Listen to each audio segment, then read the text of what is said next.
Αλκιβιάδης Τάτος.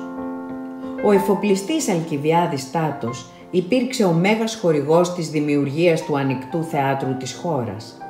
Για το θέατρο παραχωρήθηκε το οικόπεδο από το Δήμο στην κατηφορική πλαγιά της περιοχής, δίπλα στο Δημαρχιακό Μέγαρο.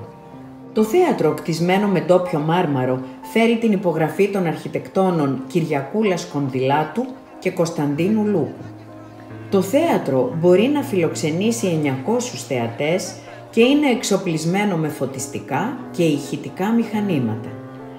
Τα εγγένεια έγιναν στις 25 Ιουλίου του 2015 και πήραν μέρος οι καλλιτεχνικές δυνάμεις του νησιού με μουσικά σύνολα και χορευτικά συγκροτήματα. Το πολιτιστικό αυτό αρχιτεκτονικό αριστούργημα θυμίζει αρχαίο ελληνικό θέατρο. Εδώ οργανώνεται κάθε καλοκαίρι το Διεθνές Φεστιβάλ Άνδρου με καλλιτεχνικές εκδηλώσεις υψηλού επίπεδου.